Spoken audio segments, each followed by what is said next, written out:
Salus ex Judeis est. La salvación viene de los judíos. Este es el contexto en el que nuestro Señor Jesucristo decidió nacer. Antes de su nacimiento hubo aproximadamente 1500 o 2000 años de historia que nos lleva a conducir al nacimiento del Salvador. Hoy trataremos esto de una forma amena con nuestro invitado, Rafael. Me gustaría que te presentaras aquí con los jóvenes confirmandos. Bueno, ¿qué tal? Mi nombre es Rafael, soy catequista de confirmación.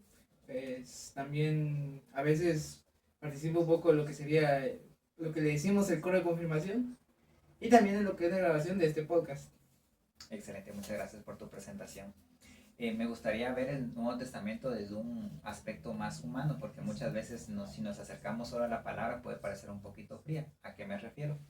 Me gustaría que me contaras cuál fue la influencia de tu abuelo en la vida para después hacer la comparación de por qué es necesario el Antiguo Testamento. Cuéntame sobre tu abuelo en este momento. ¿Qué significó tu abuelo para ti? ¿Con abuelo a qué te refieres? ¿A tu abuelo real? ¿Paterno o materno tú eliges? En este caso, la vida, ¿puedes repetir otra vez? Sí. ¿Qué fue tu abuelo en tu crianza, en tus recuerdos? La figura de tu abuelo, ¿qué significa para vos? Bueno. En mi caso, pues, mis abuelos no los conocí, pero mis abuelos sí. Okay. Entonces, pues sí fueron, en sí eran como ese otro padre, ¿verdad? El siguiente padre. Bueno, en este caso madre, ¿verdad? Porque entonces, pues, de ellos lo que aprendí, ¿va?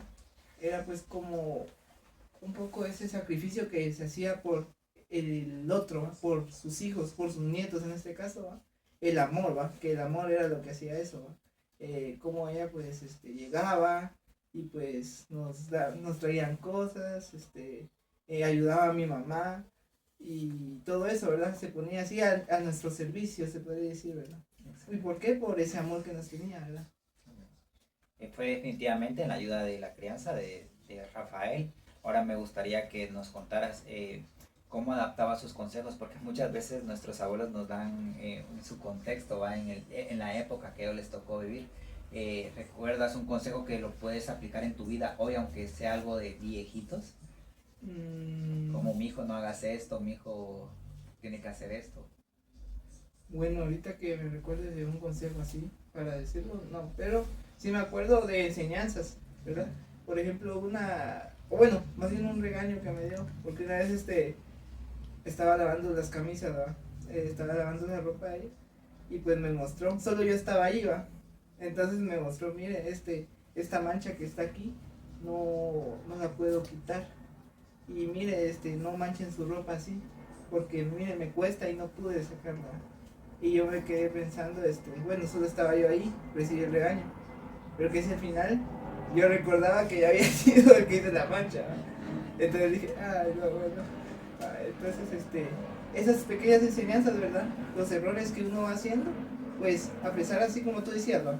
Desde su punto de vista de ellos, pues prácticamente yo siento que todo, pues, tiene más de alguna validez, va, todo lo que es su forma de pensar y todo eso, porque como tú dijiste, era en su contexto, ¿verdad? Pero igual ahora, prácticamente, eh, las cosas, aunque cambian, pues más de algo tiene que ver, y si no, aunque sea, sirve como para el saber por qué se hacía así antes, y por qué ahora ya no, y como, eso sería. Excelente, en este momento Rafa lo ha entendido todo. Ese es el valor del Antiguo Testamento. Muchas veces sentimos que hay una diferencia entre el Dios del Antiguo Testamento y el Nuevo Testamento porque lo sentimos más regañón, digámoslo. Pero era para nuestro bien, para que nosotros creciéramos bien. Cuando estemos ya adultos podamos actuar con más libertad porque sabemos qué es bueno y qué es malo. Eso se llama la pedagogía de Dios, que nos va preparando por etapas. El Antiguo Testamento fue una etapa en la que era necesario establecer bien las leyes. Habiendo dicho esto, es común que por cultura general o de niños aprendamos alguna historia del Antiguo Testamento, que si Adán y Eva, que si Noé. ¿Tienes alguna historia del Antiguo Testamento que te llame la atención particularmente o que te inspire? Varias. Cuéntame. Me acuerdo cuando era niño, una de mis favoritas, ¿verdad? Pero siempre en esos tiempos lo miraba como algo fantasioso, ¿verdad? A mí me gustaba mucho la de ¿cómo se llama? David y Goliat. David y Goliat, ajá, sí. Me gusta mucho leerla, como decir, existía un gigante, ¿verdad? Y todo eso, y de hecho, hasta igual cuando miraba después la serie estaba viendo la serie que pasaban ahí por la tele, ¿verdad? Sobre la historia de Moisés, bueno, en este caso de Josué, ¿verdad? Después, ¿verdad? Cuando él ya estaba llevando pues al pueblo a la tierra prometida, pues se hablaba de que los ejércitos tenían gigantes, ¿verdad? ¿Cómo era eso? Pues uno no se lo imaginaba, uno de niño, gigantes, ¿y cómo pudo derrotar al gigante con una roquita, ¿verdad? Y también lo que me gustaba era la el pescado, ¿cómo se llama? Fue Jonás. Jonás, ajá, sí, Jonás, la de Jonás. El pescado. Bien, ya iba a olvidarme, ¿no? Pero al menos todavía tengo esa noción, ¿va? Jonás, me parecía sorprendente, ¿va? Como eso, de que un pescado pues se lo comió y que como eso fue lo que hizo para él, o sea, como Dios hizo todas esas cosas para que para que Jonás ya llegara a realizar pues la misión que se le había encomendado, ¿verdad? Él no quería, él no se creía capaz, él no quería. Y estaba huyendo de Dios. Y cómo se vio ahí que prácticamente son cosas como extraordinarias que aún así, en lo que se podría decir, uno no lo ve ahora en pues la vida que vive ahora, porque uno piensa que todo lo hace el destino, ¿va? O así es como la sociedad lo ve, ¿va? Que las cosas que pasan pues no es porque el universo, o algunos lo piensan que el universo fue, ¿va? Y otros piensan que no es así, ¿va? Y de hecho pues yo lo veo como esto, ¿va? Esas pequeñas cosas que pasan y que uno a veces no puede explicar, es como que esos pequeños movimientos que hace Dios, ¿va? Para que nosotros lleguemos pues a lo que Él quiere, ¿va? Muy bien, Rafa, gracias por tu explicación porque definitivamente lo sigues entendiendo todo. ¿Por qué? Porque el Antiguo Testamento nos habla a través de figuras. Muchas veces nosotros decimos, es que no hay un pez tan grande que se coma a un ser humano, tuvo que hacerse una ballena buscando una explicación científica, cuando lo que Dios lo que quiere enseñarnos son lecciones de vida. En este momento acabas de explicarnos que tú agarraste este símbolo para decir, es cierto, está esto en la Biblia y yo lo aplico para decir que Dios tiene un propósito, todo lo que me pasa es por algo, no debo verme abrumado. Excelente. Ahora, en el Antiguo Testamento también se da que, por ejemplo, en el Génesis, ¿cómo concilias el Génesis y la creación científica, digamos? ¿Qué entiendes en esta fricción que parece haber entre un relato y otro?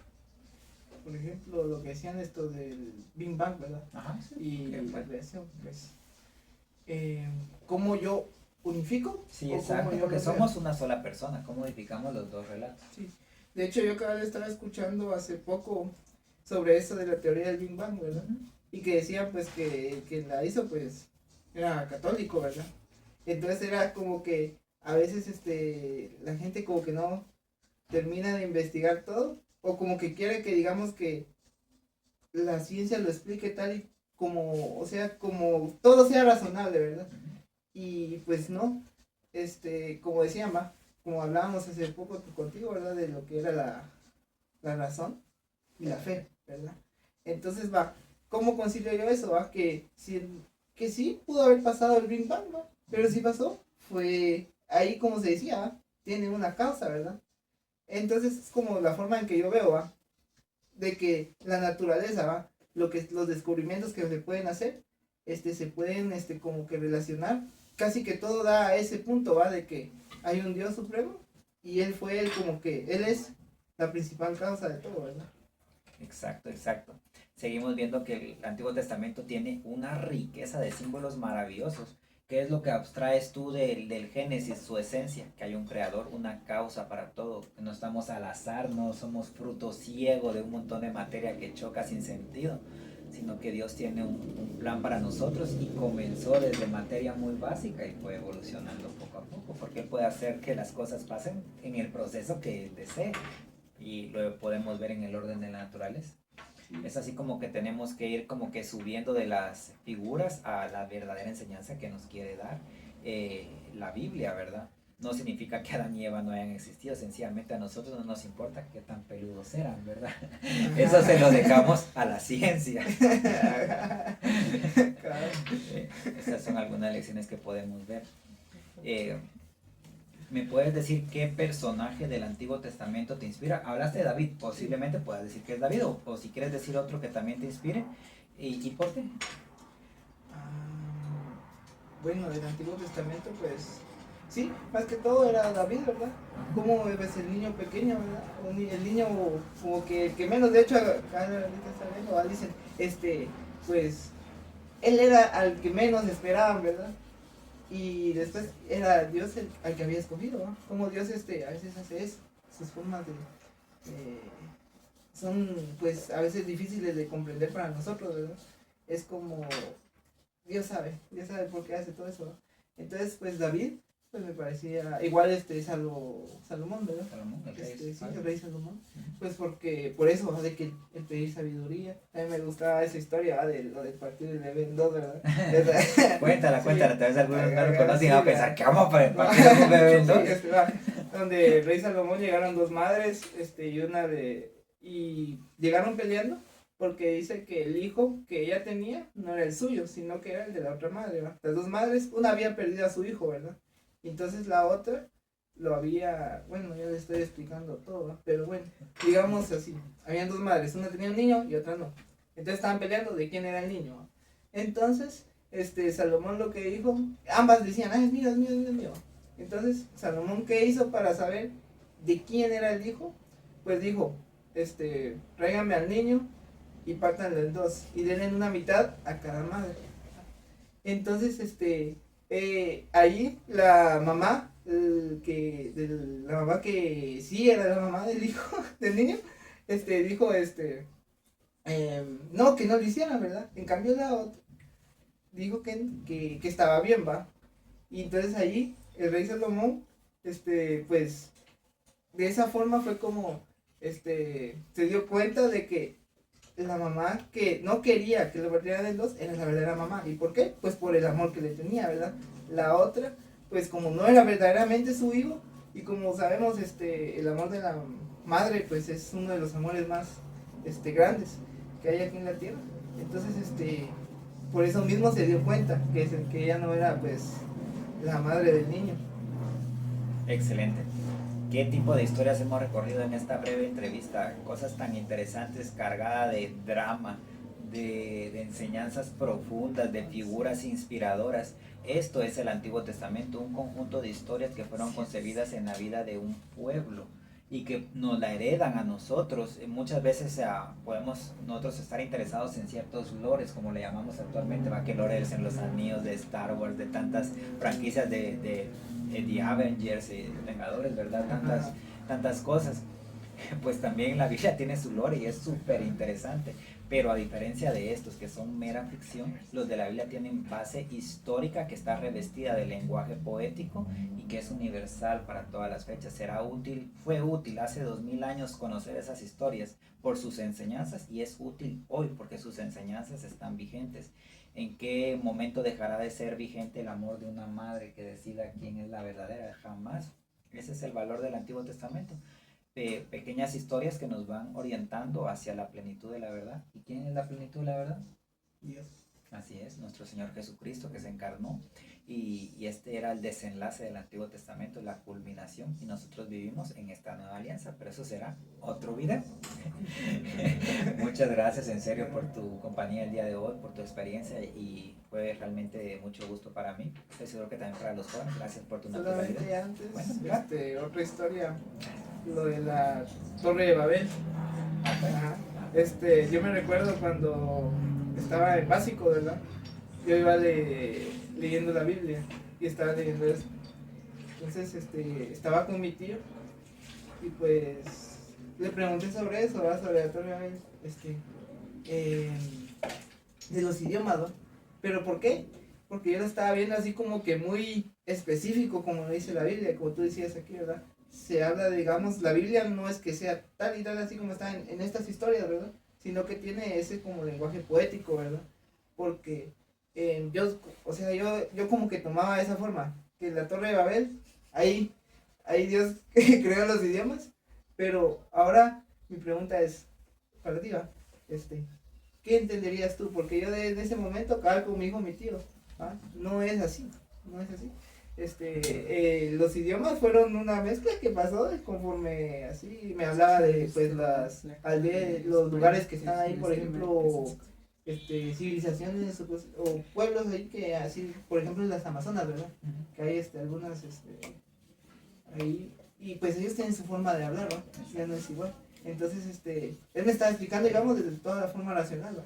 Y como yo dije, ¿por qué hablo de esto ahora? Por eso, por mi pregunta, porque, como decir, y de hecho ya la respondimos un poco, que es eso de el que no hay que tomarlo totalmente como así, porque en el momento que yo lo leí, pues era un niño, ¿va?